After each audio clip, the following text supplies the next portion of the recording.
Usually అందరికీ బ్రెయిన్లో ఆలోచనలు వస్తాయి, కానీ గట్ ఫీలింగ్ అని అంటారేంటి సార్? బ్రెయిన్కి గట్కి కనెక్షన్ ఏంటి? జనరల్గా మన బాడీలో every part interlinked. Okay, so గట్లో ఏంటంటే మనకు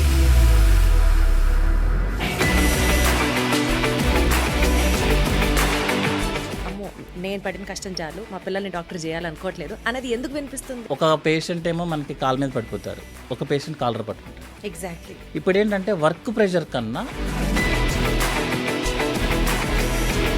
గట్ హెల్త్ ఎలా స్పాయిల్ అవుతుంది ఈ ఫాస్ట్ ఫుడ్స్ కానీ, కూల్ డ్రింక్స్ కానీ, ప్యాకేజ్డ్ ఫుడ్స్ కానీ తినడం వల్ల? రిఫైన్డ్ ఫుడ్, హై ఆయిల్గా ఉన్నవి, high temperature food, cold food తిన్నప్పుడు మనకి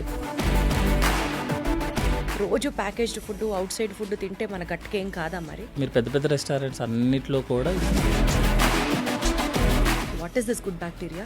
అండ్ ఈ గుడ్ బ్యాక్టీరియా చాలా కాస్ట్లీయా సార్? వెరీ కాస్ట్లీ మేడం, చాలా కాస్ట్లీ. ఇప్పుడు ఆల్మోస్ట్ గుడ్ బ్యాక్టీరియా కోసం కొత్త అదే కదా, ప్రొడక్ట్స్ అదే వెరీ కదా, కాస్ట్లీ. Very costly. అంటే ఏదో మనం పేదోళ్ళు తినలేరా సార్ గుడ్ బ్యాక్టీరియా? పేదవాళ్ళు తినొచ్చు మేడం మజ్జిగ, బట్ ఏంటంటే ఆల్ వేగన్స్, ఆ కాన్సెప్ట్ ఒకటి వస్తుంది.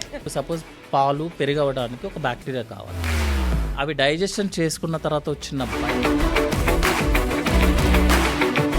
చిన్నపిల్లలు కూడా ఈ డైజెషన్ ప్రాబ్లమ్స్ గురించి చెప్తున్నారు. యాజ్ యూజువల్ ఇంకా ఫోన్ అనేది సకల రోగాలకి that is the only option. అంటే గట్ హెల్త్ ని కూడా మొబైల్ ఇన్ఫ్లుయెన్స్ చేసే స్థాయిలో ఉందన్నమాట. ఫిజికల్ యాక్టివిటీ తగ్గిపోతుంది మేడం.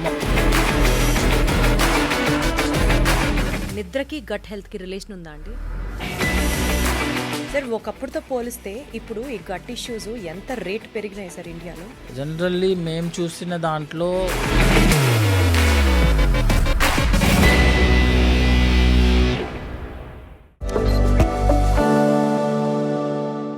నా గట్ ఫీలింగ్ అంటే అదే.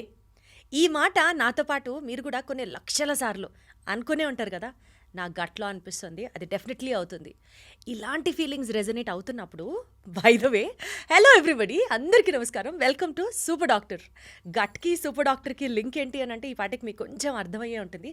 ఇవాళ మన సూపర్ డాక్టర్ ఇస్ డెఫినెట్లీ ఈ గట్ రిలేటెడ్ ఇష్యూస్కి సంబంధించి ఆయన కంటే ఇంకా బాగా ఎవరు చెప్పలేరు అన్నది నేను అర్థం చేసుకొని గెస్ట్గా ఇన్వైట్ చేశాను. And he is none other than surgical gastroenterologist Errarapu Srimannarayana గారు మనతో ఉన్నారు. సార్ నమస్తే. నమస్తే అండి. ఎలా ఉన్నారు సార్? ఫైన్. గట్ బాగుందా సార్?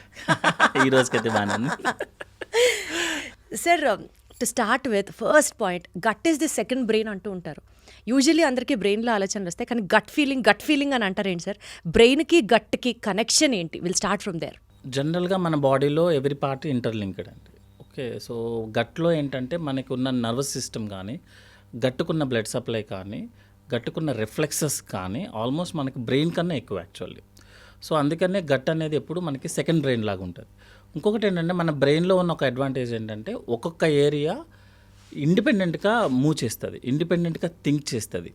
సేమ్ అదే కాన్సెప్ట్ మన ఇంటెస్టైన్స్ కూడా ఈచ్ 1 సెంటీమీటర్ ఇండిపెండెంట్గా ఫంక్షన్ చేస్తుంది, ఇండిపెండెంట్గా థింక్ చేస్తుంది అనమాట, అంటే మూమెంట్ని బట్టి. ఇంకొకటి ఏంటంటే మన బ్రెయిన్లో ఏదైతే ఫైటర్ మెకానిజం అంటామన్నమాట, ఏదైనా ప్రాబ్లం వస్తే ఎలా అయితే యాక్టివేట్ అవుతుందో బ్రెయిన్, మన గట్టు కూడా సేమ్ అంతే. సపోజ్ మనకి ఫుడ్ మన ఇష్టం వచ్చినట్టు తిన్నామనుకోండి, మన బాడీకి ఎలా అయితే అవసరమో అలాగే డైజెషన్ చేసుకుంటుంది. కొన్ని రోజులు అయిన తర్వాత ఇబ్బంది పెడుతుంది, అదే గట్ ఇల్ హెల్త్ అనమాట. కానీ జనరల్గా ఏం చేస్తుంది అంటే గట్ మనం ఏం తిన్నా కూడా మన బాడీకి ఏదైతే అవసరమో దాన్నే అబ్జర్వ్ చేసుకొని, దాన్నే డైజెషన్ చేసుకొని మనకి బాడీకి ఇస్తుంది, మిగతా వేస్ట్ అంతా తీసేస్తుంది.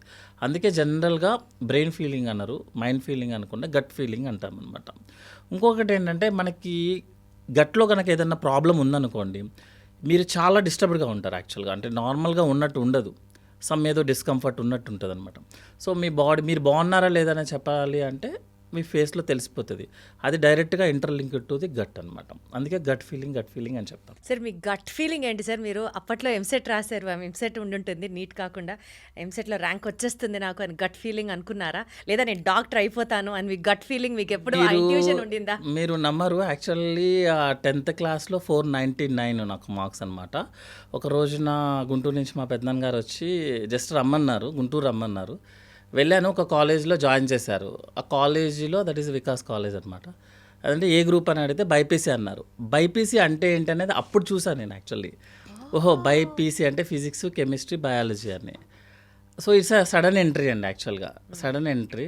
నేనైతే మామూలుగా అయితే ఐఏఎస్ ఐపీఎస్ అలాంటివి అవుదాం అనుకున్నాను, ఐఏఎస్ ఐపీఎస్ రేంజ్లో అవ్వదాం రేంజ్లో అవుదాం అనుకున్నాం. కానీ పెద్దనాన్న యాక్చువల్గా బైపీసీలో జాయిన్ చేశారు. సో అప్పటి నుంచి ఏంటంటే మనకి అప్పుడు రోటీ మక్కాన్ ఇవన్నీ కొంచెం కష్టం అనమాట. సో ఫస్ట్ అటెంప్ట్ కొట్టకపోయినా కనీసం లాంగ్ టర్మ్లో కొట్టినా కూడా ఫీజు కొంచెం తగ్గుద్ది కాబట్టి ఆ మూమెంట్లోనే వెళ్ళింది అనమాట.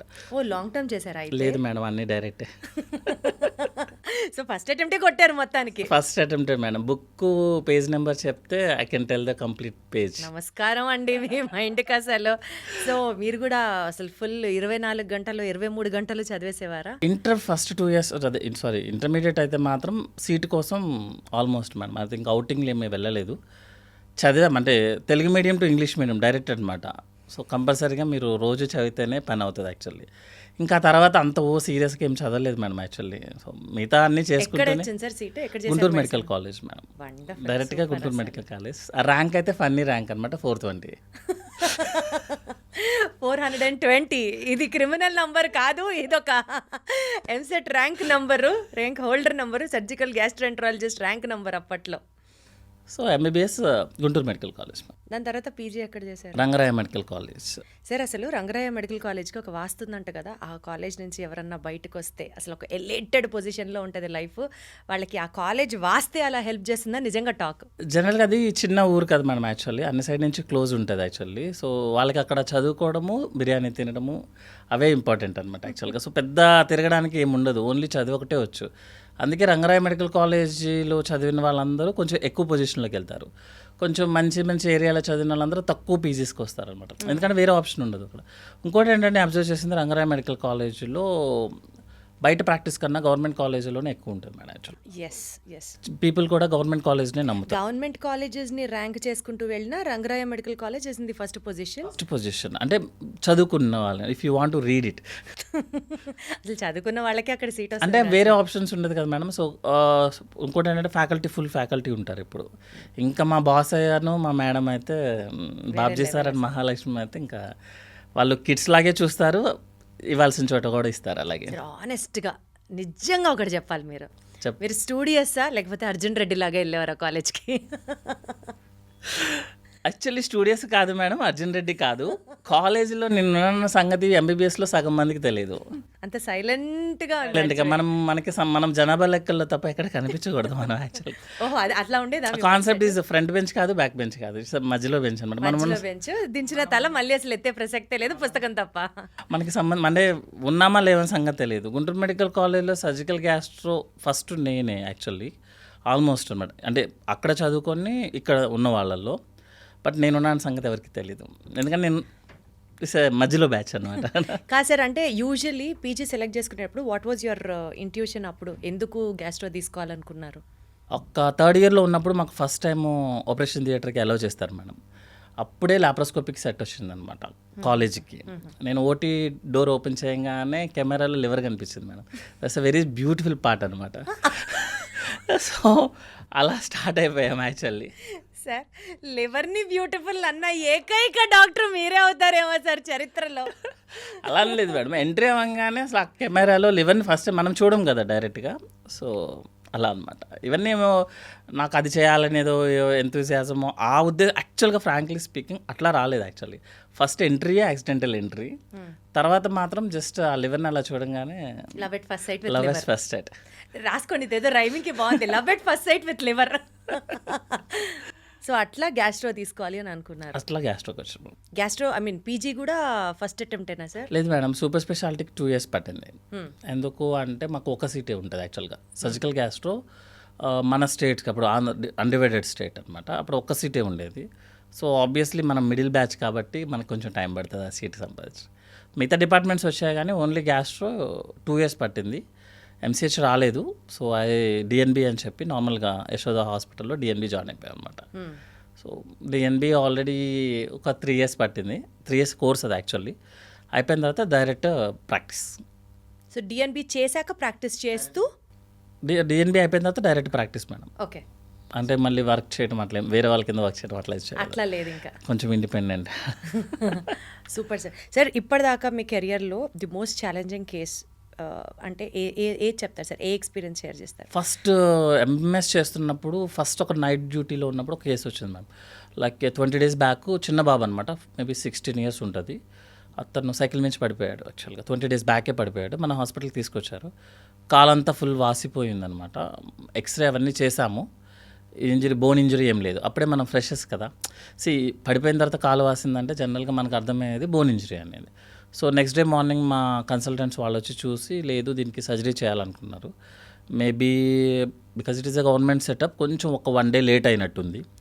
తర్వాత ఓపెన్ చేస్తే లోపలంతా ఇన్ఫెక్షన్ అయిపోయింది మేడం. ఆల్మోస్ట్ 6 months వరకు అతనికి రోజు డ్రెస్సింగ్ అనమాట. వాళ్ళ ఫాదర్ ఉండేవాళ్ళు యాక్చువల్గా. He is the best father I have ever seen అనమాట. రోజు అక్కడే కూర్చునేవాడు. ఇంకా గవర్నమెంట్ కాబట్టి అన్నీ అతనే మేనేజ్ చేసుకొని చేసేవాడు అనమాట. ఒక్క రోజున ఐ థింక్ ఫెస్టివల్ టైంలో నేను లేను, డ్రెస్సింగ్ వేరే ఆయన చేశారు. సడన్గా బ్లీడ్ అయిపోయింది.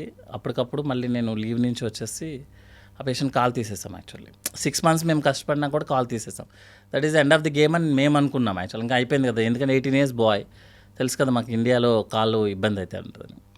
తర్వాత అతనికి ఐ థింక్ అప్పుడే స్టైఫండ్స్ వచ్చినట్టున్నాయి. స్టైఫండ్స్తో మేమందరూ యాక్చువల్గా నేనే అతనికి క్యాలిపర్స్ అన్నీ ఉంటాయి కదా, ఆర్టిఫిషియల్ అన్నీ ఇచ్చేసి బుక్స్ పెన్స్ అవన్నీ ఇచ్చి పంపించామన్నమాట.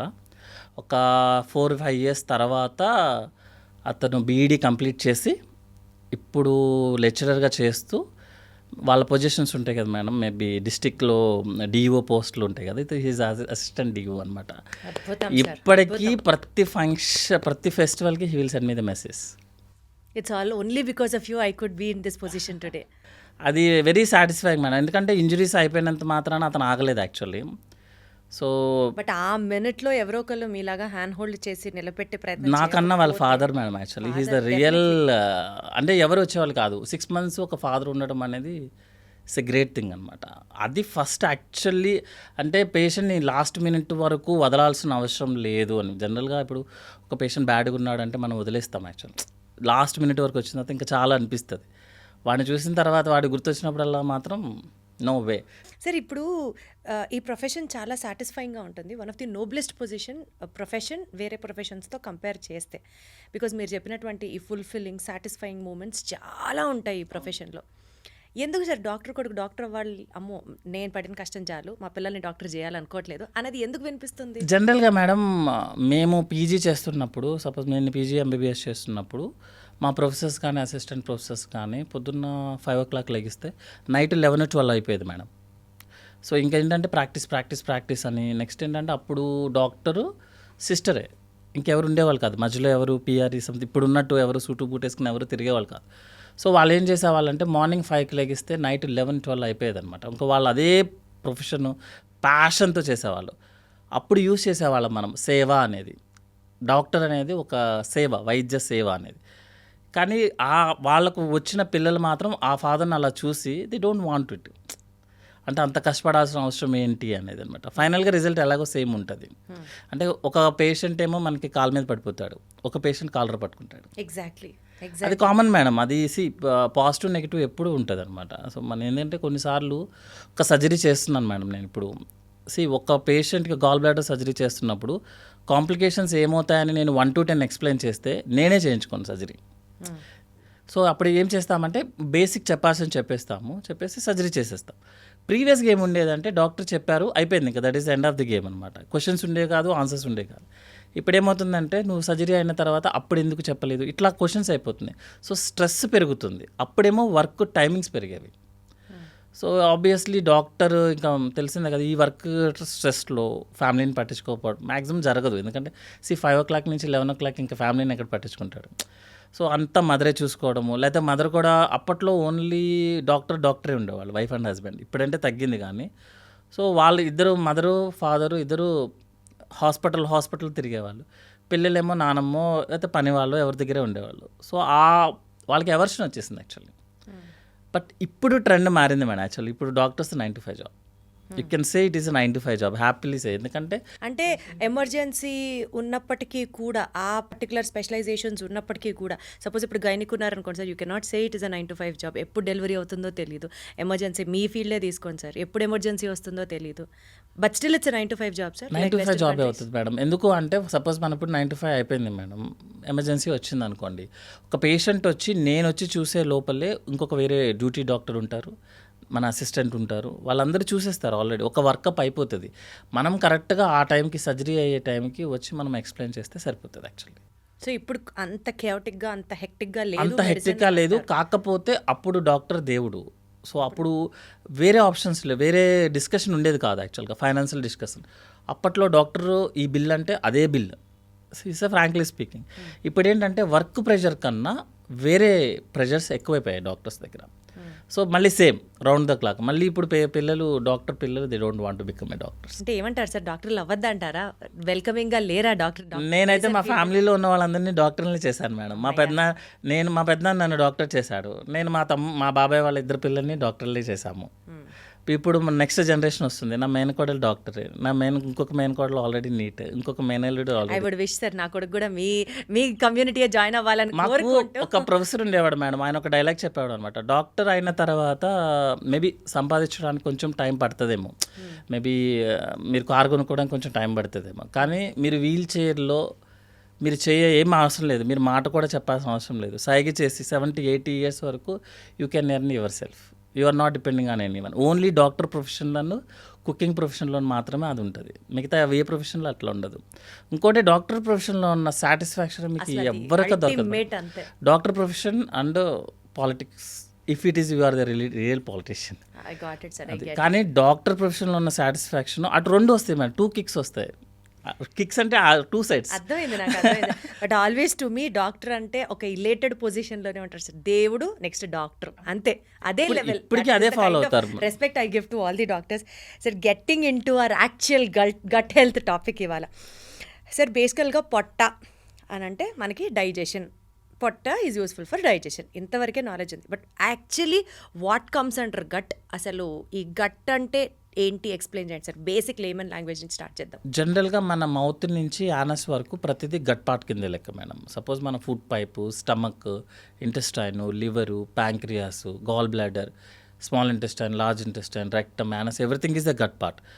మనం అందరూ అనుకునేది ఏంటంటే గట్ అనేది ఓన్లీ మనం తిన్నది డైజెషన్ చేసుకోవడానికి మాత్రమే పనిచేస్తుంది, వేస్ట్ అయిపోయింది మోషన్లో పంపించేస్తుంది అని మనం అనుకుంటాం actually.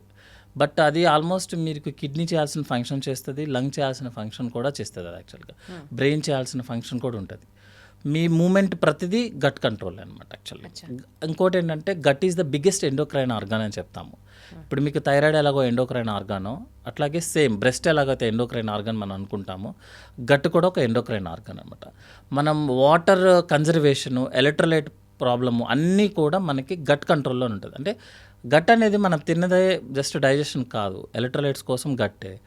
Next time neuro transmitters అంటాం అనమాట. ఎందుకంటే ఇప్పుడు లేటెస్ట్ గైడ్లైన్స్ ఏంటంటే గట్కి మైగ్రేన్కి రిలేషన్ ఉంది, గట్స్కి సీజర్స్ అటాక్కి రిలేషన్ ఉంది. నెక్స్ట్ ఏంటంటే hormone production, growth production, everything is under gut. అంటే బ్రెయిన్ నుంచి పీపుల్కి గట్ వస్తుంది. అందుకే కదా మేడం, ఇప్పుడు సపోజ్ మీరు బ్రెయిన్ స్ట్రోక్ వచ్చింది, పేషెంట్ కంప్లీట్లీ ఫ్లాట్, ఏ ఫంక్షన్స్ ఏముండవు, బట్ స్టిల్ ఈజ్ లివింగ్. ఎట్లా లీవ్ అవుతున్నాడు మేడం, ఏ బేసిస్లో లీవ్ అవుతున్నాడు? Because is gut is functioning, because it is the neuron systems, అందుకే సెకండ్ బ్రెయిన్ అవుతుంది అనమాట. సో ఒక్క సింపుల్ ఫంక్షన్ కాదు, it's a multiple function base చేసుకొని గట్ యాక్టివేట్ అవుతుంది యాక్చువల్లీ. సార్ ఇప్పుడు మనసులో బాగా స్ట్రెస్ ఉంది అనుకోండి సార్, పొట్ట అప్సెట్ అవుతుందా? మన మైండ్ బాగా యాక్టివ్గా ఉంటే బవల్ కూడా బాగా యాక్టివ్లో ఉంటుంది మేడం. సో దాన్ని ఐబిఎస్ ప్రాబ్లం అంటాం, అంటే ఇరిటబుల్ బవల్ ప్రాబ్లం అనమాట. మన మైండ్ ఎక్కువ చేస్తే ఎంట్రోసెఫాలిక్ సర్క్యులేషన్ అని చెప్తారు మేడం. అంటే బ్రెయిన్ ఎక్కువగా యాక్టివ్ ఉంటే బవల్ బాగా యాక్టివ్గా ఉంటుంది. మన ఫిజికల్ మజిల్ ఎక్కువ యాక్టివ్గా ఉంటే మన బవల్ ఓన్లీ 1 episode మాత్రమే పాస్ చేస్తుంది అనమాట. So more mental activity, more bowel movements అనమాట. More mental activity, more bowel. మీరు నార్మల్గా ఏం చేస్తారంటే ఈ షేర్ మార్కెట్స్లో ఉండేవాళ్ళు, because they use the 9 to 5 brain maximum వాడేస్తారు. సాఫ్ట్వేర్లో ఉండేవాళ్ళు బికాజ్ మ్యాక్సిమం వాడేస్తారు వాళ్ళు, ఎందుకంటే ఆ మినిట్లో ఎక్కువ బ్రెయిన్ యూస్ చేస్తేనే అతను ఫంక్షన్ చేయగలడు. వైట్ కాలర్స్ ఉంటారనమాట, నార్మల్గా గ్రేడ్ 1 ఎంప్లాయీస్ అంటారు, వైట్ కాలర్ జాబ్స్. వాళ్ళు బ్రెయిన్ ఎక్కువ వాడతారు, బాడీని తక్కువ వాడతారు. అంటే జస్ట్ లేమ్యాన్ పర్సన్లో యూజ్ చేయాలంటే ఎగ్జాక్ట్లీ సార్. వాళ్ళకి ఏంటంటే ఐబిఎస్ అని ఒక ప్రాబ్లం వస్తుంది మేడం, ఇరిటబుల్ బౌల్ సిండ్రోమ్ అనమాట. దానికి మెడిసిన్స్ ఏమి ఉండవు, మళ్ళీ ఆ బ్రెయిన్ని నార్మల్ చేయడమే మెడిసిన్స్ అనమాట. మీరు ఎప్పుడైతే యాక్టివిటీ తగ్గించుకుంటారో ఆటోమేటిక్గా ఈ ప్రాబ్లం తగ్గుతుంది. సో మోర్ మెంటల్ యాక్టివిటీ, మోర్గా బాగా, అంటే మెంటల్ యాక్టివిటీ అంటే ఇటు నార్మల్గా మనం చేసుకునేదో అది కాదు యాక్చువల్గా అనమాట. అంటే ఎక్కువ స్ట్రెస్, వర్క్ అని తిరగటము, ఇంకోటి ఏంటంటే కంపారిజన్స్, ఇవన్నీ చేసినప్పుడు మనకి మెంటల్ వేరే స్ట్రెస్ లెవెల్స్లోకి వెళ్తాం కదా, వాళ్ళకి బవల్ మూమెంట్స్ ఎక్కువ ఉంటాయి. జనరల్గా మనం చిన్నపిల్లల్లో కూడా చూస్తాము, ఎగ్జామ్స్ అప్పుడు, ఇంటర్వ్యూస్ అప్పుడు అవి వస్తాయి, that is a common. But ఈ షేర్ మార్కెట్స్లో కానీ, market related, money market related కానీ, సాఫ్ట్వేర్ ఎంప్లాయీస్ కానీ ఓవర్ థింకింగ్ ఎక్కువ ఉంటే ఆటోమేటిక్గా వచ్చేస్తుంది మేడం, దాన్ని ఐబిఎస్ ప్రాబ్లం. సో అప్పుడు మైండ్ని కామ్ డౌన్ చేస్తే ఈ ఐబిఎస్ కంట్రోల్ అవుతుంది తప్ప డిఫరెంట్గా క్యూర్ అయితే మనం మెడిసిన్స్ ఇవన్నీ యూస్ చేస్తాము, జస్ట్ మీకు ఆ కంప్లైంట్ అప్పటికే తగ్గుతుంది అనమాట. ఒకసారి మెడిసిన్స్ ఆపేసిన తర్వాత కంప్లైంట్ ఆటోమేటిక్గా స్టార్ట్ అయిపోతుంది, ఎందుకంటే రీజన్ బ్రెయిన్లో ఉంది. సో అందుకే ఏం చేస్తామంటే బ్రెయిన్ కొంచెం మెడిటేషన్ చేసుకొని కామ్ చేయమని చెప్తాను. తర్వాత ఏమో ఫిజికల్ యాక్టివిటీని ఇంప్రూవ్ చేయమని చెప్తాం. సో దాన్ని కామ్ డౌన్ చేయాలి, ఫిజికల్ యాక్టివిటీని పెంచాలి, పెంచితే ఆటోమేటిక్గా ప్రాబ్లమ్స్ సెట్ అవుతుంది. Right sir. సార్ ఇప్పుడు ఈ రోజుల్లో fast foods, junk food, cool drinks, especially ఆ కూల్ డ్రింక్ అన్నది ఏ బ్రాండెడ్ నేమ్సే కాదు, ఇంకా చాలా మాక్టైల్స్ అని, కాక్టైల్స్ అని ఇట్లా బోల్డ్ వచ్చేసిన నేపథ్యంలో గట్ హెల్త్ పాడు చేస్తాయి. ఇది ఒక జనరలైజ్డ్ స్టేట్మెంట్. కానీ గట్ హెల్త్ ఎలా స్పాయిల్ అవుతుంది ఈ ఫాస్ట్ ఫుడ్స్ కానీ, కూల్ డ్రింక్స్ కానీ, ప్యాకేజ్డ్ ఫుడ్స్ కానీ తినడం వల్ల? జనరల్గా మేడం, ఇప్పుడు సపోజ్ మనం ఒక ఫుడ్ ఐటమ్ తీసుకున్నాం అనుకోండి, మన సౌత్ ఇండియన్ కానీ north Indian what ever the food item, అది మనకి నోటి దగ్గర స్టార్ట్ అవుతుంది దాని డైజెషన్ ప్రాసెస్. ఎందుకంటే ఫస్ట్ ఏమో హార్డ్ పార్టికల్స్ని స్మాల్ పార్టికల్స్ కింద మార్చాలి, తర్వాత మన సెలైవాతో, స్టమక్ జ్యూసెస్తో మిక్స్ అవుతుంది. మిక్స్ అయ్యి ఒక గ్రైండింగ్ ప్రాసెస్ స్టార్ట్ అయ్యి ఈచ్ 1 సెంటీమీటర్ ఆఫ్ ఇంటెస్టైన్లో మెల్లగా డైజెషన్ అవుతూ ఆల్మోస్ట్ మీకు లార్జ్ బవల్ లాస్ట్ 50 సెంటీమీటర్ వరకు డైజెషన్ అవుతూనే ఉంటుంది మేడం. అవటం వల్ల ఏమవుతుంది అంటే మీకు మోషన్ ఇష్యూస్ రావు, మూమెంట్ ఇష్యూస్ రావు, నెక్స్ట్ ఏంటంటే బ్రెయిన్ ప్రాబ్లమ్స్ రావు అనమాట. అట్లా కాకుండా మీరు easy digestible food like packing food, మీరు సపోజ్ కూల్ డ్రింక్ తీసుకున్నాము, లేకపోతే మిల్క్ షేక్స్ తీసుకున్నాం అనుకోండి, అవి షుగర్ రెడీ టు అబ్జర్వ్, అంటే ఆల్రెడీ ప్రిపేర్డ్ షుగర్ కదా, మీరు తీసుకోగానే స్టమక్ యొక్క ఫస్ట్ 5 సెంటీమీటర్స్లోనే అబ్జర్వ్ అయిపోతుంది. అబ్జర్వ్ అయిపోయి what ever the liquid it is gonna అది ఆల్రెడీ లూజ్ మోషన్స్ కింద వచ్చేస్తుంది అనమాట.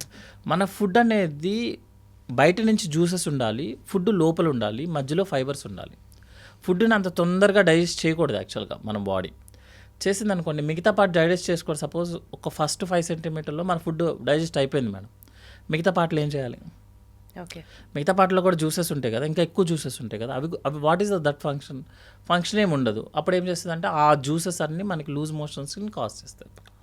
సో అందుకని ఏంటంటే మనం రిఫైన్డ్ ఫుడ్, హై ఆయిల్గా ఉన్నవి, high temperature food, cold food తిన్నప్పుడు మనకి అందరూ చెప్తారు ఇంట్లో ఫుడ్డే కదండి, ఫ్రిడ్జ్లో ఉన్నది తీసి తిన్నామని అని చెప్తారు. మీరు హై టెంపరేచర్ తీసుకున్నా, లో టెంపరేచర్ తీసుకున్నా బౌల్ మూమెంట్ యాక్టివేట్ అయిపోతుంది అన్నమాట.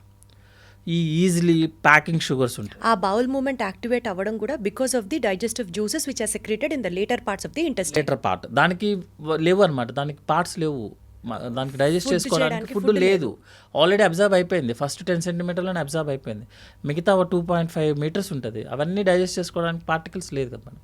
సో ఆటోమేటిక్గా మీకు ఇబ్బంది స్టార్ట్ అయిపోతుంది అనమాట. ఇవన్నీ అదే ప్యాకేజ్డ్ ఫుడ్స్ తింటే సార్, ప్యాకెట్ ఫుడ్స్ కూడా సేమ్ మేడం స్టార్టింగ్, ఎందుకంటే అవి ప్రాసెస్డ్ ఫుడ్.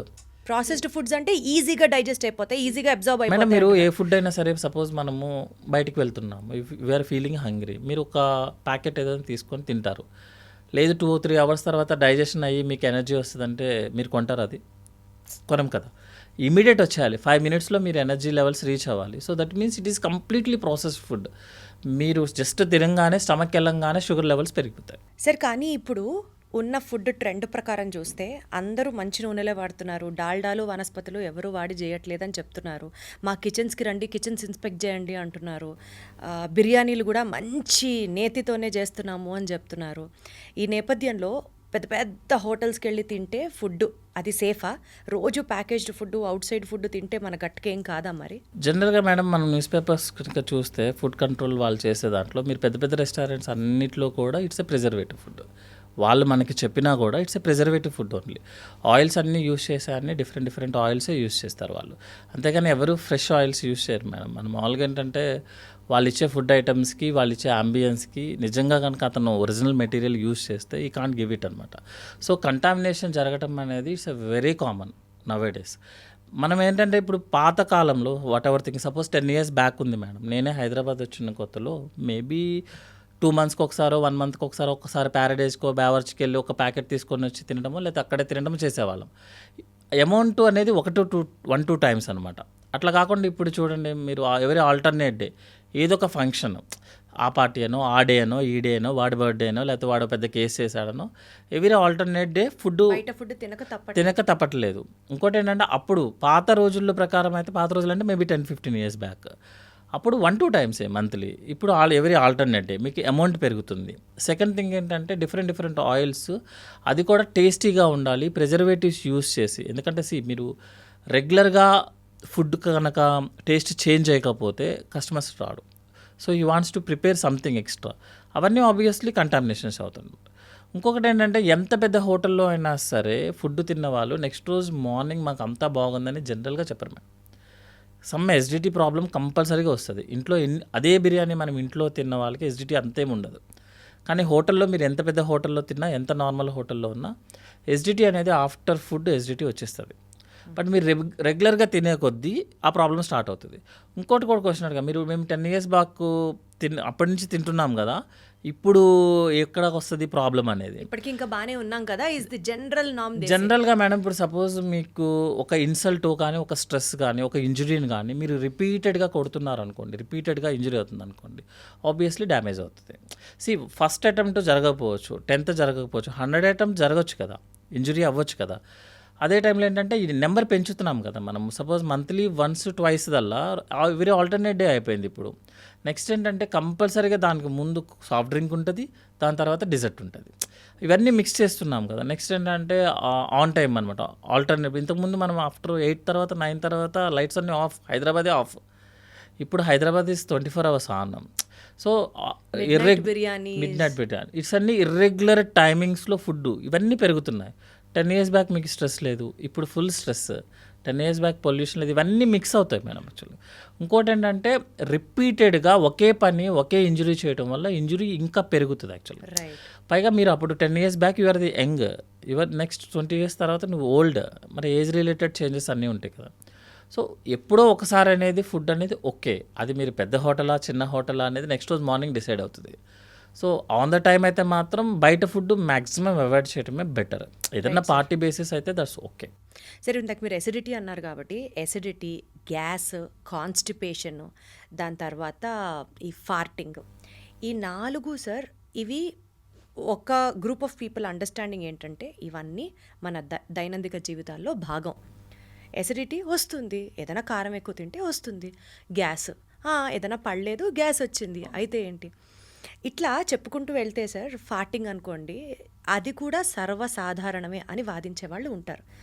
ఇది మిత్తా ఫ్యాక్టా మీరు చెప్తూ ఈ 4 points నేను ఇప్పుడు మెన్షన్ చేసింది, ఎసిడిటీ దగ్గర నుంచి, గ్యాస్ దగ్గర నుంచి, ఫాట్ దగ్గర నుంచి, కాన్స్టిపేషన్ దాకా, ఈ 4 మన బాడీ మనకి ఏదన్నా ఒక సిగ్నల్ చెప్తోందా సార్?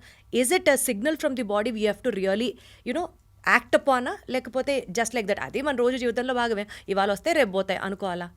జనరల్గా ఎస్డిటీ కానీ, కాన్స్టిపేషన్ కానీ ఇవన్నీ ఏంటంటే మన యొక్క ఫుడ్ హ్యాబిట్, నెక్స్ట్ ఏంటంటే మన యొక్క life style madam. Life style యొక్క సైడ్ ఎఫెక్ట్స్ యాక్చువల్గా. ఇవి డిసీజెస్ కాదు యాక్చువల్లీ. మన జనరల్గా పబ్లిక్ అనుకున్నది కరెక్టే యాక్చువల్లీ. ఒకరోజు స్పైసీ బాగా తీసుకున్నాము, ఆ రోజు ఎస్డిటీ వస్తుంది, ఓకే, వెల్ అండ్ గుడ్, అది ఒక సైడ్ ఎఫెక్ట్ అంతే. కాన్స్టిపేషన్ కూడా అంతే, ఈరోజు మీరు నాన్ వెజ్ ఎక్కువ తీసుకున్నారు, కాన్స్టిపేషన్ వస్తుంది, that is well and good. మన లైఫ్ అండ్ హ్యాబిట్స్కి ఒక సైడ్ ఎఫెక్ట్స్, దాన్ని మనం అడ్జస్ట్ చేసుకొని వెళ్ళాలి. యాక్చువల్లీ మన ట్రీట్మెంట్ కూడా అదే ఉంటుంది యాక్చువల్లీ.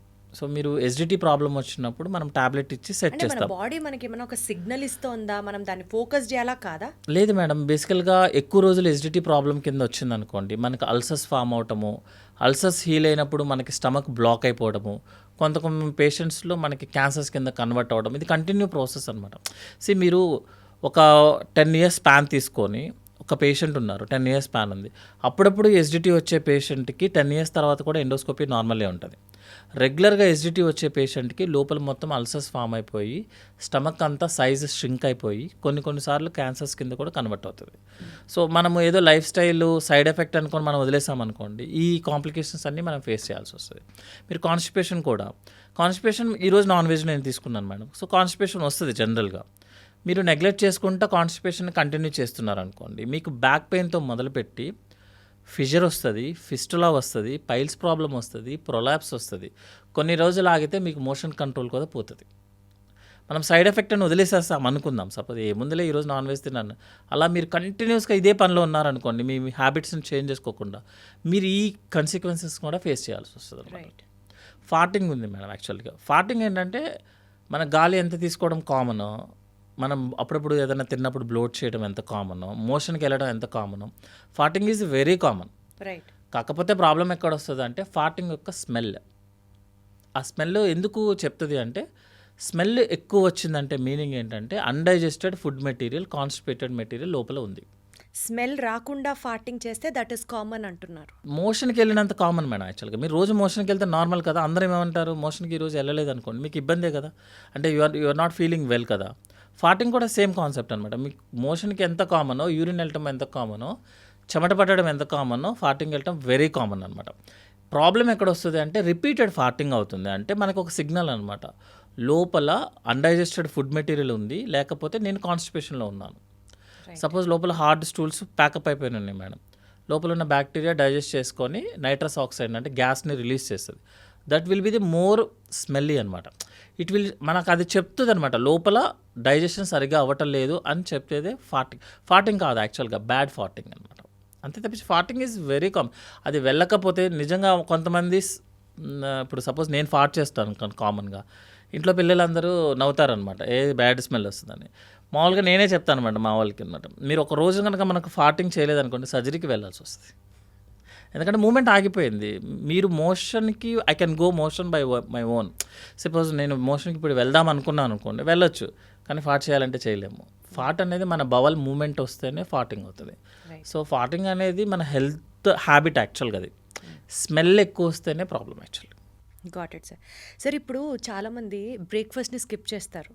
అది ఇంటెన్షనల్గా డైట్ని రెగ్యులేట్ చేయడానికి కావచ్చు, ఆర్ ఇంటర్మిటెంట్ ఫాస్టింగ్లో భాగం కావచ్చు, ఆరెల్స్ ఇందాక మనం మాట్లాడుకున్నట్లుగా ఈ మిడ్ నైట్ బిర్యానీలు, లేట్ నైట్ పార్టీస్, ఇవన్నీ బ్రేక్ఫాస్ట్ని స్కిప్ చేయడం దగ్గర నుంచి మిడ్ నైట్ ఫుడ్ తీసుకోవడం వరకు మన గట్టే మనకు కన్ఫ్యూజ్ అయిపోతుందా సార్? వీళ్ళు ఎప్పుడు ఫుడ్ తింటారో ఎప్పుడు ఫుడ్ తింటారో అర్థం కాదు అని పనిచేయడం ఆపేస్తుందా, or is that really a big problem? Madam జనరల్గా మన హ్యూమన్ బీయింగ్ కానీ యానిమల్స్ దగ్గర నుంచి స్టార్ట్ చేసిన హ్యూమన్ బీయింగ్లో మన జీన్స్ అన్నీ ఆల్రెడీ ఫిక్స్ అయి వస్తుంది అనమాట. సపోజ్ మీకు మార్నింగ్ 4 to 5 జ్యూస్ రిలీజ్ అవ్వాలంటే మీరు తినండి, తినకపోండి, జ్యూస్ రిలీజ్ అయిపోతుంది. మీరు తింటే ఆ ఫుడ్ని డైజెస్ట్ చేస్తుంది, మీరు తినలేదనుకోండి అది లోపల ఉన్న పేగులను డైజెస్ట్ చేసుకుంటుంది. సో మనం ఫిక్స్ చేయడానికి లేదు మేడం. మీరు ఇప్పుడు ఇండియాలో ఉన్నాం మేడం మనం యాక్చువల్గా. మనకి ఎందుకు వస్తుంది 9 o'clock to 10 o'clock ఏం చేసినా నిద్ర వచ్చేస్తుంది. Cycle is fixed. ఎందుకంటే 12 hours డే టైము, తర్వాత 9 o'clock to 10 o'clock మేబీ 11, 12 ఆటోమేటిక్గా మీరు అవసరం ఉన్నా లేకపోయినా మీకు నిద్ర వస్తుంది. That is means cycle is fixed.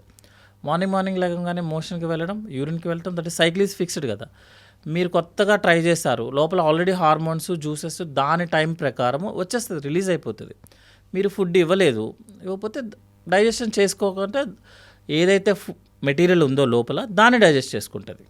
So అంతేగాని బాడీ మనం తిన్నదాన్ని బేస్ చేసుకొని జ్యూసెస్ రిలీజ్ అవ్వడం జరగదు madam. Already timings are fixed.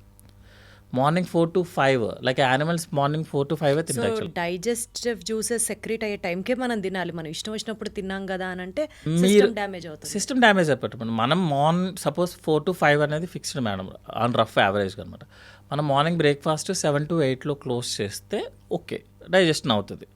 లేదు దానికి మెటీరియల్ లేదు, full juices, liver juice release అయిపోయింది, ప్యాంక్రియాటిక్ జ్యూస్ రిలీజ్ అయిపోయింది, ఎవరిని డైజెస్ట్ చేయాలి? అది నేను డైటింగ్లో ఉన్నాను కదా అని చెప్పి ఇంటర్మీడియట్ ఫాస్టింగ్ అనే ఒక టెక్నికల్ మంచి పాష్ వర్డ్ యూజ్ చేశాను. Early dinner 7 o'clock dinner, 6 to 7 o'clock. ఇంకా సూర్యుడు కూడా వెళ్ళడం, అప్పుడే డిన్నర్ చేసేస్తాం మనం. అక్కడి నుంచి మీరు ఆల్మోస్ట్ బ్రంచ్ అనుకుంటుంది, దాని పేరు 12 o'clock. ఈ మధ్యలో ఉన్న gap is 16 hours without any food. ఈ జ్యూసెస్ అన్నీ ఎక్కడికి వెళ్ళి డైజెస్ట్ చేయాలి మేడం? ఎవరిని తినాలి? సార్ మీరు ఇలా అంటున్నారు the so called research studies, doctorate studies, ఇవి నాకు ఎగ్జాక్ట్గా నేను చెప్పకపోయినా దాని తాత్పర్యం చెప్తున్నాను సార్. ఇంటర్మిటెంట్ ఫాస్టింగ్ చేసేటప్పుడు డైజెస్టివ్ జ్యూసెస్ అన్ని సెక్రీట్ అయినప్పుడు గట్లో ఉండేటువంటి సెల్స్లో ఉన్న mitochondria it starts eating up the toxic substances or the toxic waste in the body so that autophagy చేస్తుంది.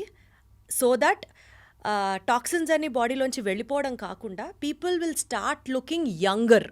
దట్స్ ద బ్యూటీ సీక్రెట్ అని కొంతమంది ప్రచారం చేస్తున్నారు. I don't know if it's right are you have to tell me. Madam medical ఏంటిది అంటే మనం software లాగా ఉండదు యాక్చువల్గా. ఇట్స్ మనిషికి వేరీ అవుతుంటుంది, రీజన్స్కి వేరీ, రిలీజన్ బేస్డ్ వేరీ, మన ఫ్యామిలీ బ్యాక్గ్రౌండ్ వేరీ, ఎన్విరాన్మెంటల్ ప్రకారము ఒక డ్రగ్, నార్మల్ డ్రగ్, రెగ్యులర్ డ్రగ్గే అది యాక్షన్ చేస్తుంది అనేది ప్రతి మనిషికి చేంజ్ అవుతూ ఉంటుంది. ఒక మనిషికి బాగా ఫిక్స్ అయిన ఒక ఫుడ్ని మనం తీసుకొచ్చి ఇంకో మనిషికి ఇది మనం ఇచ్చి దీనివల్ల నీకు అసలు ఫుల్ వచ్చేస్తుంది, నార్మల్ వచ్చేస్తుంది అంటే ఆ మనిషి జీన్స్ వేరు, ఆ మనిషి ఉన్న ఎన్విరాన్మెంట్స్ వేరు. కానీ సో అది రీసెర్చ్ ఫాలో స్టడీ కదా. మేడం.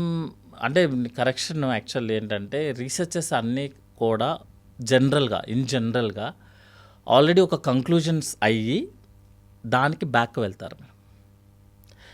అంటే ఐఎమ్ నాట్ కామెంటింగ్. ఎందుకు అంటే ఇప్పుడు ఉన్న almost maybe 10,000 years human being start అయ్యి కొన్ని వేల సంవత్సరాలు అయింది కదా. ఈ ఒక్కరోజు నేను ఇలా కూర్చేసుకొని కంక్లూజన్స్ చేయలేము. జనరల్గా రీసెర్చెస్ ఎలా ఉంటాయి అంటే ఈరోజు మనం చేస్తాం ఒక రీసెర్చ్ చేసి మీకు నేను చెప్తాను ఎట్లా జరగచ్చు అని. 10 years తర్వాత ఇంకొక అతను వస్తాడు, పాత అతను చేసిందంతా రాంగ్ అని చెప్తాడు, కొత్త రీసెర్చ్ వస్తుంది. కానీ ఒక మనిషి లైఫ్ స్పాన్ ఈజ్ 100 years. చేసిన ప్రతి 5 సంవత్సరాలకి మనం మార్చుకుంటూ పోవడం కుదరదు యాక్చువల్లీ. అంటే మీరేం చెప్తారు సార్? నేనైతే వర్కౌట్ అవ్వదు. ఇంటర్మీడియట్ ఫాస్టింగ్స్ ఇట్లాంటివి ఏమి వర్కౌట్ అవ్వదు మేడం. యాక్చువల్గా ఏంటంటే మన యాక్టివిటీ బేస్ చేసుకొని మాత్రమే వర్కౌట్ అవుతుంది ఎప్పుడు కూడా. Suppose if you are more active, eat, work, take rest, then do work, eat, work. మీరు ఏమి తినకుండా ఖాళీ ఎంటీ స్టమక్తో పెట్టుకున్నారు, మీ 16 hours ఎంటీ స్టమక్ ఎందుకు మేడం? మొత్తం పెట్టుకోండి వీక్ అంతా. అవ్వదు కదా సార్. ఎందుకు అవ్వదు మేడం? 16 hours ఫాస్టింగ్ ఉన్నప్పుడు అవుతుంది మేడం, హ్యాపీగా అవుతుంది. సెలైన్ పెట్టుకోండి మేడం, గ్లూటిన్ ఇంజెక్షన్స్ ఉన్నాయి, ఆప్టినర్. ఎందుకు వచ్చింది సార్ అంత బాధ? మరి ఎందుకు వచ్చింది మేడం? 16 hours ఫాస్టింగ్ కూడా ఎందుకు వచ్చింది మేడం? What the use? అంతే కదా, నేను అదే అడుగుతున్నాను. ఇప్పుడు సపోజ్ మా ఫ్రెండ్స్ వాళ్ళందరూ చేస్తారు, నిజంగా చెప్తున్నాను, మా ఇంట్లోనే చాలామంది చేస్తారు. నేను అడిగే క్వశ్చన్ ఎందుకు 16 hours fasting? Do 24 hours fasting. మళ్ళీ మధ్యలో సాటర్డే, సండే, మళ్ళీ ఆల్కహాల్ అవన్నీ ఉంటాయి, అవి మాత్రం నో టచ్. ఫుడ్కి రాగానే no no no no no, మళ్ళీ సడన్గా చీప్ మీల్ ఇవన్నీ వస్తాయి. ఎందుకు ఫాస్టింగ్? మంచిగా మొత్తం ఫాస్ట్ చేస్తే మైటోకాండ్రియాలో ఉన్న న్యూక్లియస్లు అన్నీ పనిచేస్తాయి మేడం. లోపలికి వెళ్ళి ఎవరు తొంగి చూడరు madam. Observation actually. As a ప్రొఫెషనల్గా చెప్పాలి అంటే మేమే చెప్తున్నాం కదా. నేను చిన్నప్పుడు నాకు గుర్తుంది అయితే వేరుశనగ నూనె, గ్రౌండ్ నట్ ఆయిల్ మనం స్టార్ట్ చేసింది. Our life started with groundnut oil, now today ends with groundnut oil. మధ్యలో వచ్చిన ఆయిల్స్ అన్నీ ఏమైపోయాయి madam? What is the best oil అని చెప్తే ఏం చెప్తాం మనం? అన్నీ గ్రౌండ్ నట్ ఆయిల్తో స్టార్ట్ చేశారు. అది వాడే వాళ్ళందరినీ ఏమో మీరు రేషన్ షాప్లో తీసుకుంటున్నారు, మేము పామాయిల్ ఇస్తున్నామన్నారు. పామాయిల్ పోయాయి, కాలీఫ్లవర్ అయిపోయాయి, క్యాఫ్లవర్, అన్నీ డిఫరెంట్ ఆయిల్స్. ఆలివ్ ఆయిల్ వచ్చింది, కోకోనట్ ఆయిల్ వచ్చింది. కోకోనట్ ఆయిల్ ఎప్పుడు స్టార్ట్ అయింది మేడం? ఇప్పుడు స్టార్ట్ అయిందా? 40 years 50 years బ్యాక్ లేదా కోకోనట్ ఆయిల్? కొత్తగా కోకోనట్ ఆయిల్ వచ్చిందా మేడం? సో ఏంటంటే ఇది ఈ 5 years నేను చెప్తాను మేడం ఇట్స్ బాగుంది అని. ఇంకొక 5 years వచ్చి నా ఫ్రెండ్, నా సీనియర్, నా జూనియర్ వచ్చి లేదు శ్రీమన్ చెప్పింది తప్పు అంటాడు. ఓకే, అతన్ని ఫాలో అవుతాను. So it's all confused. So బేసికల్గా ఇంటర్మిటెంట్ ఫాస్టింగ్ చేయొద్దు is what you suggest people. Generally ప్రతి దాంట్లో మెడిసిన్స్లో ఏంటంటే ఇట్స్ బేస్డ్ ఆన్ ఒక్కొక్కళ్ళ అబ్జర్వేషన్ బట్టి ఉంటుంది మేడం. యాజ్ ఏ సర్జన్ మా అబ్జర్వేషన్స్ ఎప్పుడు ఎలా ఉంటుంది అంటే డిఫరెంట్ డైట్స్ ట్రై చేయొద్దు. ఓకే, మీరు ఏదైతే సపోజ్ మీరు if you work more, if you are a physical labour, మీ ఫిజికల్ లేబర్కి తగ్గట్టు ఫుడ్ తినండి. If you're a software employees, me work ఏమీ లేదు, you don't do any work అనుకో, మీ అవసరం అయితే ఎంత ఉందో అంతే తినండి. సపోజ్ మీరు బ్రేక్ఫాస్ట్ స్కిప్ చేద్దాం అనుకుంటున్నారు అనుకో, స్కిప్ చేయొద్దు, ఒక ఇడ్లీ తినండి, హాఫ్ దోశ తినండి. ఏమైపోతుంది? హాఫ్ ఇడ్లీతో హాఫ్ దోశతోనే మన ప్రపంచం మారిపోతుందా? సో అట్లీస్ట్ మన జ్యూసెస్ డైజెస్ట్ చేసుకుంటే కదా అవి, so it will function madam. ఈ ఇంటర్మీడియట్ ఫాస్టింగ్ చేసేవాళ్ళు కరెక్ట్గా చూసుకుంటే, వాళ్ళు సెన్సెస్ చూసుకుంటే, వాళ్ళు గ్యాస్ట్రైటిస్ ట్రీట్మెంట్ లేకుండా వాళ్ళ రోజు గడవదు యాక్చువల్లీ. సో నైట్ మీరు ఎక్కువ తీసుకోకండి, మీకు ఎంత అయితే అవసరమో అంతే తీసుకోండి. మళ్ళీ ఎందుకు స్కిప్ చేయడము, వేరే ఫుడ్స్ తీసుకోవడం అవసరం లేదు కదా. Got it sir. సార్ బేసికల్గా మన చుట్టూరా కొన్ని లక్షల కోట్ల బ్యాక్టీరియా ఉంటుంది, అలాగే మన గట్లో కూడా ఉంటుంది. కానీ గట్లో ఉండేది గుడ్ బ్యాక్టీరియా అని టర్మ్ చేస్తుంటాం. So what is this good bacteria? And ఈ గుడ్ బ్యాక్టీరియా చాలా కాస్ట్లీయా సార్? Very costly madam. చాలా కాస్ట్లీ. ఇప్పుడు ఆల్మోస్ట్ గుడ్ బ్యాక్టీరియా కోసం కొత్త అదే కదా, ప్రొడక్ట్స్ అదే వెరీ కదా, కాస్ట్లీ. Very costly. అండ్ ఏదో మనం పేదోళ్ళు తినలేరా సార్ ఆ, గుడ్ బ్యాక్టీరియా? పేదవాళ్ళు తినొచ్చు మేడం మజ్జిగ. బట్ ఏంటంటే మజ్జిగ తాగకూడదు మేడం, మజ్జిగ తాగకూడదు, పెరుగు తినకూడదు. We are all vegans. ఆ కాన్సెప్ట్ ఒకటి వస్తుంది. యాక్చువల్గా ఏంటంటే మేడం, మన ఇంటెస్టైన్లో స్మాల్ బౌల్ నుంచి స్టార్ట్ చేసుకుంటే రెక్టమ్ కోలాన్ వరకు ఏంటంటే మనకి బ్యాక్టీరియా ఉంటుంది. ఎందుకు ఇది ఉంటుంది అంటే మన ఫుడ్ డైజెషన్ మొత్తం, మీకు సపోజ్ పాలు పెరుగవడానికి ఒక బ్యాక్టీరియా కావాలి, లేకపోతే మీరు ఏ ప్రోడక్ట్ యూస్ చేసినా పాలు ఎప్పటికీ పెరుగవదు. ఆ బ్యాక్టీరియా వేస్తేనే పెరుగవుతుంది. సేమ్ అదేందుకంటే డైజెషన్ చేస్తుంది. మన బాడీలో కూడా సేమ్ టైప్ ఆఫ్ బ్యాక్టీరియాస్ ఉంటాయి అనమాట మన డైజెస్ట్ అవ్వడానికి. నెక్స్ట్ ఏంటంటే అవి డైజెషన్ చేసుకున్న తర్వాత వచ్చిన బై ప్రోడక్ట్తో మన లార్జ్ బౌల్లో ఉన్న లోపల లేయరు హెల్తీగా ఉంటుంది. మన లార్జ్ బౌల్లో కానీ స్మాల్ బౌల్ కానీ మనకు లోపల ఒక లేయర్ ఉంటుంది మేడం. దానికి ఫుడ్ మన మోషన్లో నుంచే వస్తుంది. అందుకనే ఏం చేసే వాళ్ళమంటే, ఒకప్పుడు మేము 10 years బ్యాక్ ఏంటంటే ఏదైనా అబ్డామినల్ సర్జరీ చేయాలి అంటే ఎనిమా ఇచ్చేవాళ్ళం. ఇప్పుడు హార్డ్లీ ఎవరికి ఎనిమా ఇవ్వట్లేదు. మీరు ఎవరినైనా నార్మల్గా ఉన్న సర్జరీ చేయించుకున్న వాళ్ళు అడగండి, ఎవరికి ఎనిమా ఇవ్వము. ఎందుకంటే మన మోషన్ ఈజ్ వెరీ ఇంపార్టెంట్. చాలామంది ఏం చేస్తున్నారంటే కింద నుంచి ఎనిమాలు ఇచ్చేసి ఆ మోషన్ మీ గట్ క్లీన్ చేస్తాము అంటున్నారు. యాక్చువల్గా మనకి మోషన్ లోపల ఉండాలి, బట్ ఎక్కువ కాదు, ఉండాల్సినంత అమౌంట్ ఉంటేనే మనకి గట్టున్న లోపల లేయర్ హెల్తీగా ఉంటుంది. అందుకనే మనము ఎనిమాలు కూడా ఇవ్వట్లేదు సర్జరీ అయిపోయిన తర్వాత.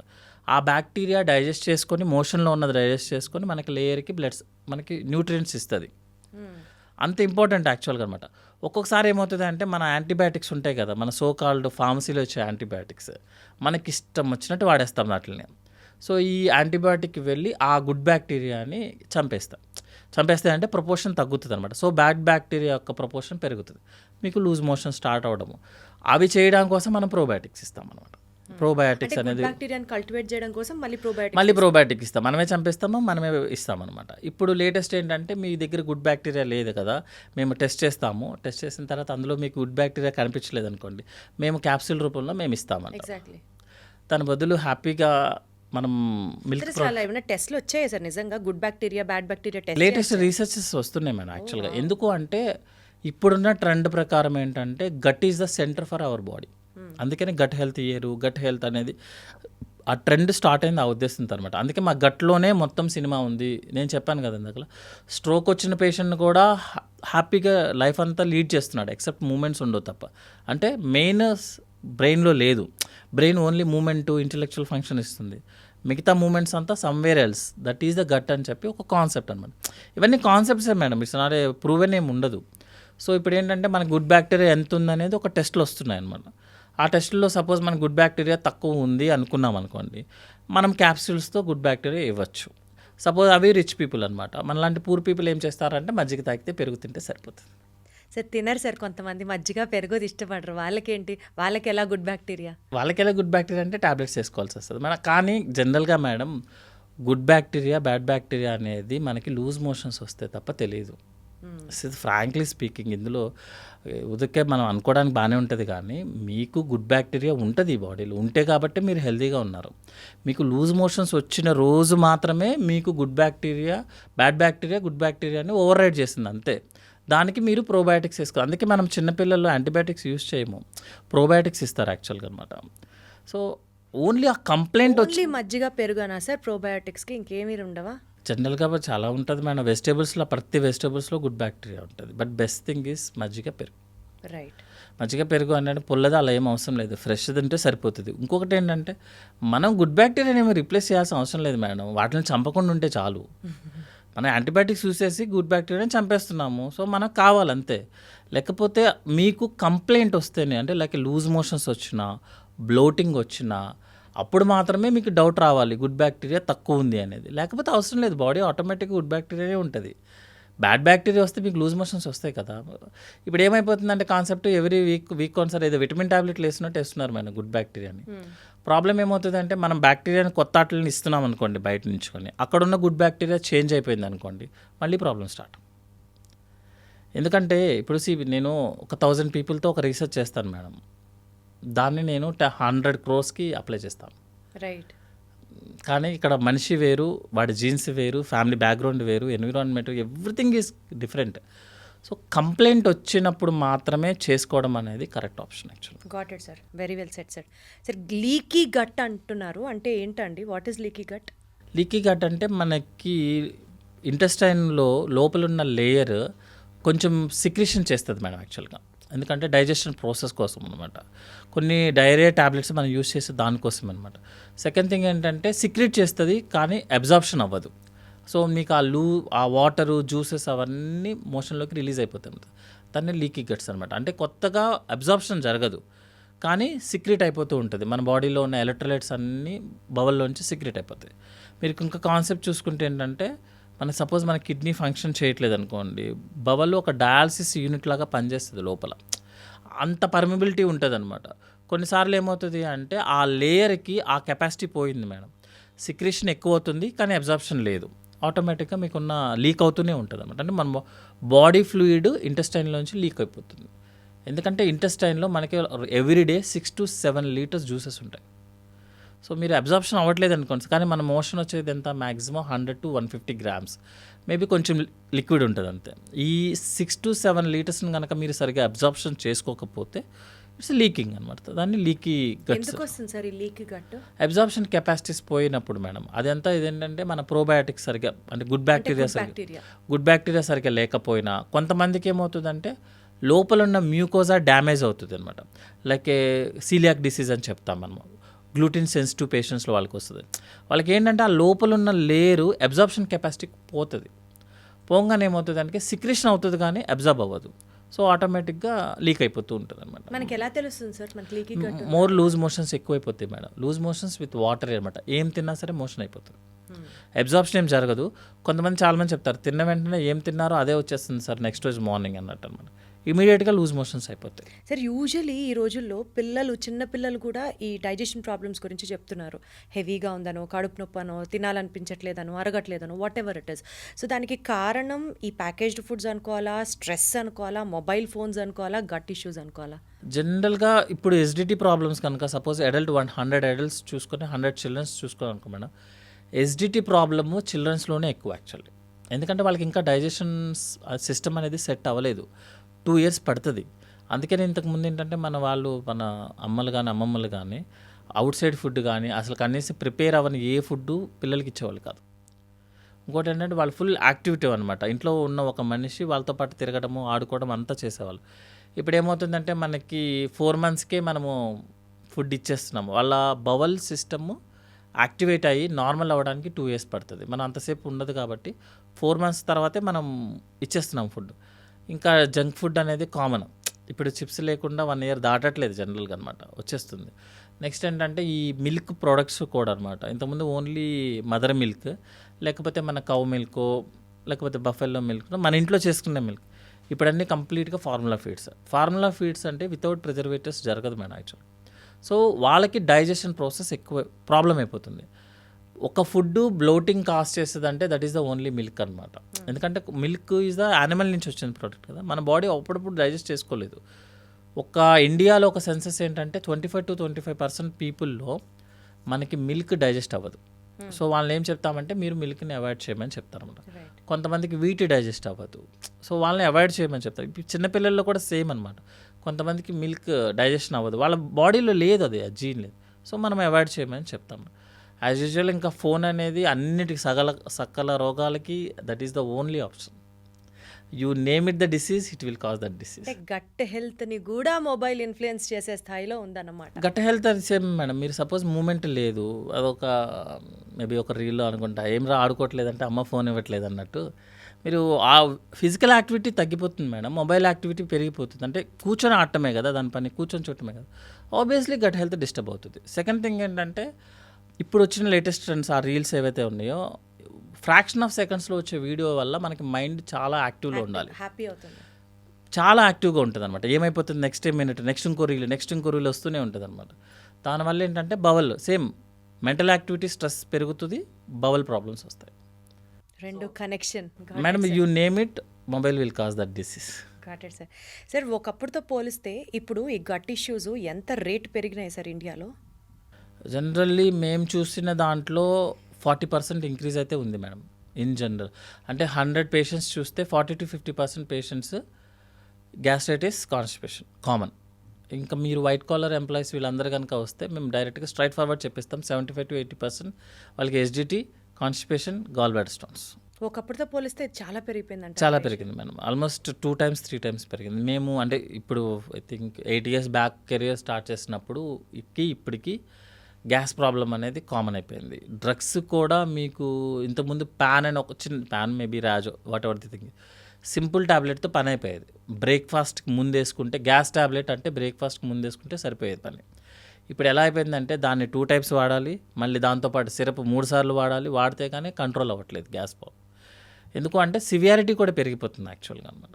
సో నేను as a personal experience last 10 yearsలో ఆల్మోస్ట్ 2-3 అయింది కంప్లైంట్స్. సో యూజువల్గా ఎసిడిటీ ప్రాబ్లం ఉంటే ఈనో కలుపుకొని తాగేయడమో లేకపోతే పెంటాప్రజోల్ వేసేసుకోవడమో అది ఎవరికి వాళ్ళు చేసుకోవడం అంటే అట్ సిచ్యువేషన్స్ చేస్తూనే ఉంటారు. కానీ how safe is it sir? జనరల్గా మనం ప్యాన్ టాబ్లెట్స్ కానీ జనరల్గా మోర్ దెన్ 15 days కన్నా ఎక్కువ వాడొద్దని చెప్తాం మనం. తర్వాత ఏం చేస్తామంటే ఎవ్రీ 3rd day, ఎందుకంటే ఆ ట్యాబ్లెట్ 3 days పనిచేస్తుంది.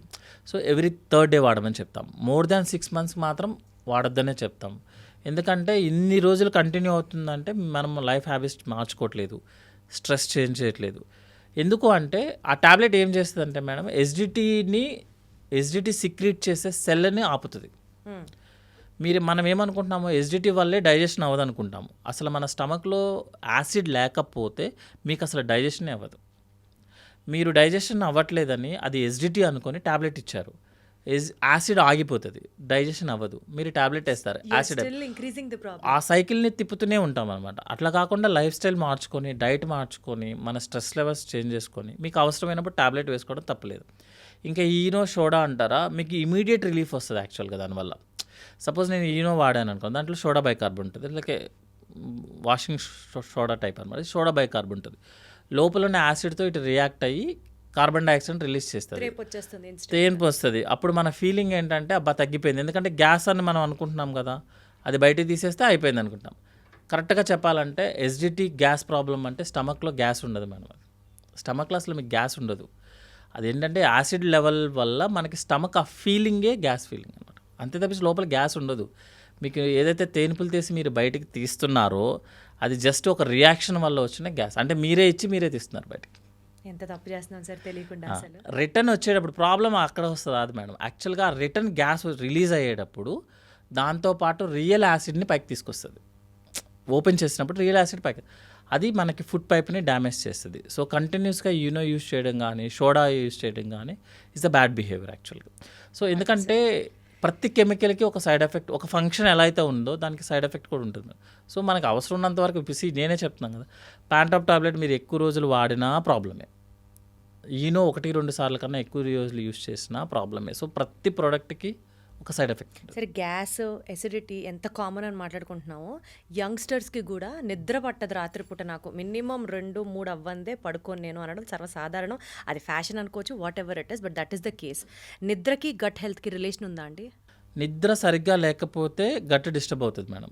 గట్ అవుతుంది మేడం. సార్ అన్నిటికీ గట్తో సంబంధం ఉంది సార్, ప్రతి దానికి గట్తో సంబంధం ఉంది. మీరు యాక్చువల్గా గ్యాస్ట్రో డాక్టర్ కాబట్టి గట్తో సంబంధం మేడం. డర్మటాలజిస్ట్ని తీసుకొస్తే స్కిన్కి కూడా అన్నిటికీ రిలేషన్ ఉంటుంది. ఎందుకంటే మన బాడీలో ప్రతిదీ ఇంటర్లింక్డ్ మేడం. యాక్చువల్గా ఒక్క పార్ట్ పని చేయకపోతే ఇంకొక పార్ట్ పని చేస్తుంది. సపోజ్ మీకు లివర్ సరిగ్గా ఫంక్షన్ చేయట్లేదు అనుకోండి, గట్టి పని చేస్తుంది ఆ పని. ప్రతిదీ ఇంటర్లింక్డ్ మేడం. అంతే తప్పించి కిడ్నీ ఫెయిల్ అంటే కిడ్నీ ఫెయిల్ కాదు. కిడ్నీ ఫెయిల్ అయిన తర్వాత వాటర్ లంగ్లోకి వస్తాయి, కొంతసేపు అయిన తర్వాత లివర్లోకి వస్తాయి. చాలామంది అంటారు సార్ మా కిడ్నీ ఫెయిల్ అయింది, లివర్ బాగుందా అంటారు. మీరు కిడ్నీ నార్మల్ అయితేనే లివర్ నార్మల్కి వస్తుంది, ఈ 2 నార్మల్ అయితేనే లంగ్ నార్మల్కి వస్తుంది. So it's completely interlinked madam.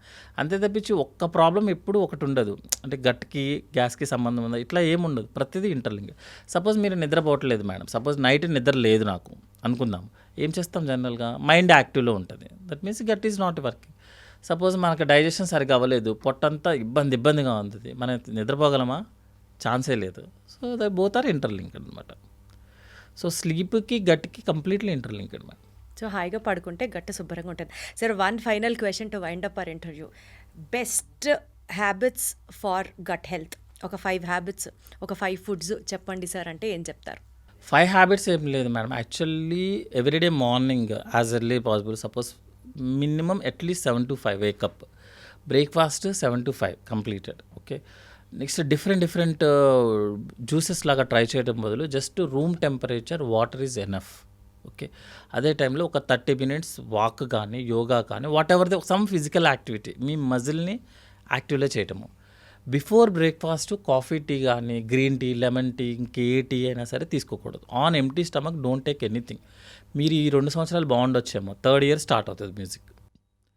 తర్వాత వర్క్ ప్రెషర్ని ఏదైనా సరే, సపోజ్ యాజ్ ఎ డాక్టరే ఉన్నాను అనుకోండి, వన్స్ మేము ఉన్నప్పుడు మేజర్ సర్జరీకి ఎవరైనా సర్జన్ వెళ్ళాడంటే అతను సాయంత్రానికి వచ్చేటప్పటికి గ్యాస్ ప్రాబ్లం రావాల్సిందనమాట. ఎందుకంటే ఆల్రెడీ టేబుల్ మీదే స్ట్రెస్ ఉంటుంది, మీరు ఫుడ్ తినరు, ఇంకా స్ట్రెస్ ఉంటుంది. ఇప్పుడు మేము కూడా ఏం చేయాల్సి వస్తుందంటే మేజర్ సర్జరీ ఉంది అంటే ముందే తినేస్తాం. లేదు అంటే మేజర్ సర్జరీలో క్రిటికల్ స్టెప్స్ అన్నీ అయిపోయిన తర్వాత కొంచెం ఒక 10 minutes ఆగి ఒక 5 minutesలో తినేసి మళ్ళీ వస్తామన్నమాట. డాక్టర్ ప్రొఫెషన్కి అంతా పెద్ద ప్రొఫెషన్స్ ఉంటాయని నేనైతే అనుకోను, ఇన్ జనరల్గా చెప్తాను, life saving. So on time food తినడం అనేది కరెక్ట్. మ్యాక్సిమం హోమ్ ఫుడ్, అప్పుడప్పుడు ఏమైనా కుదిరితే బయట మేబీ తప్పదు కాబట్టి కొన్నిసార్లు. Alcohol, smoking maximum avoid. Smoking అయితే 100% అవాయిడ్ మేడం. ఆల్కహాల్ అంటే ఈ రోజుల్లో అది లేకపోతే పార్టీలకి మనల్ని ఎవడో పిలవట్లేదు కాబట్టి అప్పుడప్పుడు ఏదన్నా సమ్ అకేషన్, అది కూడా వెరీ లిమిటెడ్, సేఫ్ లిమిట్ అని చాలామంది అడుగుతారు. సార్ ఏంటి అది సేఫ్ లిమిట్ ఏమైనా ఉంటుందా? నేను ఓన్లీ బీరే తాగుతాను, బీర్లో ఏముండదుగా, బ్రీజర్లో ఏది ఉంటుందా, సమ్ ప్రొడక్ట్స్ పేర్లు చెప్తారు.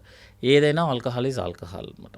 సో ఎంతైతే లిమిటెడ్గా అయితే అంత. స్మోకింగ్ అయితే కంప్లీట్లీ అవాయిడ్. నెక్స్ట్ ఏంటంటే all 3 meals, breakfast, lunch, dinner కంపల్సరీగా తీసుకోవాల్సిందే. అమౌంట్ అనేది మీరు డిసైడ్ చేసుకోండి, ఏ ఫుడ్ తింటారనేది మీరే డిసైడ్ చేసుకోండి, కానీ you have to have you have to have it. అన్ని ఇంకోటి ఏంటంటే బ్యాలెన్స్డ్ డైట్ అంటాం మేడం. అందులో ఏంటంటే 60% కార్బోహైడ్రేట్ ఉండాలి, 20% ప్రోటీన్, 20% ఫ్యాట్. మీరు ఏ టైప్ ఆఫ్ కార్బోహైడ్రేట్ తీసుకుంటారో మీరు డిసైడ్ చేసుకోండి. దట్ ఈజ్ అది ఎప్పుడు మెటీరియల్ మేడం. మిల్లెట్స్ తింటే బాగుంటుందా, కార్బ్స్ తింటే బాగుంటుందా, ఇవన్నీ అనేది ఎప్పుడు it's keep on changing. Every 5 yearsకి ఒకసారి మారుతూనే ఉంటుంది. మనమే కనుక గూగుల్ ఎలాగో మర్చిపోదు కాబట్టి అన్నీ చూస్తే మనకి అన్నీ కనిపిస్తుంది, ఒక్కొక్కటి ఎప్పుడెప్పుడు ఎలా మారింది ట్రెండ్ అనేది. నెక్స్ట్ ఏంటంటే ఫైబర్ ఫుడ్ అనమాట, లైక్ ఆకుకూరలు, క్యారెట్, కీరా ఎవ్రీడే ఉంచుకోవడము. నెక్స్ట్ ఏంటంటే water intake, at least 2-3 liters water తాగడం. స్లీప్కి ఫుడ్కి మధ్యలో అట్లీస్ట్ ఒక 2 hours గ్యాప్ ఉండటం. ఫోన్కి స్లీప్కి మధ్యలో అట్లీస్ట్ 3 hours గ్యాప్ ఉండటము. నెక్స్ట్ ఏంటంటే ఫ్యామిలీ. ఇప్పుడు మీరు అన్నారు కదా ఎట్లా ఇదంతా డాక్టర్ ఇదంతా, ఫ్యామిలీ సపోర్ట్స్ లేదే ఎవ్వరు ఎక్కడికి వెళ్ళరు. సో ఫ్యామిలీకి కొంచెం టైం ఇచ్చి whatever the thing is చూసుకోవడము. స్లీప్కి ఒక 2 hours గ్యాప్, మంచిగా స్లీప్, గుడ్ స్లీప్ చేసుకొని నెక్స్ట్ రోజు morning same routine, morning to evening routine చేస్తే జనరల్గా ప్రాబ్లమ్స్ రావు మేడం. ఒకవేళ వస్తే ఏంటంటే ఇమీడియట్ అలర్ట్ అనమాట. ఫస్ట్ రోజు మీరు కొన్ని రోజులు మెడిసిన్స్ యూస్ చేస్తారు, తర్వాత అవ్వట్లేదు అనుకోండి, గో డాక్టర్, ఎక్స్పర్ట్ ఒపీనియన్ తీసుకోండి. చాలామంది వాళ్ళే డయాగ్నోసిస్ చెప్పేస్తారు, మాకు పైల్స్ ప్రాబ్లం ఉంది, గ్యాస్ట్రిక్. అట్లా కాకుండా వెళ్ళండి, ఫస్ట్ మీ ప్రాబ్లమ్ని ఎక్స్ప్లెయిన్ చేయండి. ఫస్ట్ డాక్టర్ కొంచెం అటు ఇటుగా ఉంటారు, ఎందుకంటే ఒక్కొక్కళ్ళకి 100 మంది పేషెంట్స్ ఉంటారు, కొంచెం హడావుడి ఉంటుంది. ఒకరికి 10 మందే ఉంటారు, కొంచెం సాఫ్ట్గా మాట్లాడతారు. అంతే తప్పించి డిఫరెన్స్ ఏముండదు. మీ కంప్లైంట్ చెప్పండి, అందరూ వింటారు. వినేసిన తర్వాత ఒక ఒపీనియన్ ఉంటుంది, ఫాలో అవ్వండి. తగ్గకపోతే అప్పుడు అడగండి. అదే కానీ జనరల్గా రాగానే బయటకు వచ్చి గూగుల్ కొట్టేవాళ్ళు ఉన్నారు మేడం యాక్చువల్గా. సో ఇవన్నీ చేస్తే జనరల్గా గట్ హెల్త్ అనేది ఇంపార్టెంట్. బట్ గట్ హెల్త్ అనేది కొత్తగా వచ్చిన టాపిక్ కాదు, అదేమీ గ్రీక్ అండ్ లాటిన్ వర్డ్ కాదు, మజ్జిగ పెరుగులోనే ఉంది అంతా. అంతా మజ్జిగ పెరుగులోనే ఉంది, దాంతో కంక్లూడ్ చేద్దాం. Conclude. Right sir, thank you so much, wonderful information. And complicated సబ్జెక్ట్ని కూడా చాలా ఈజీగా లేమన్కి అర్థమయ్యే భాషలో చెప్పారు. Thank you so much. Thank you.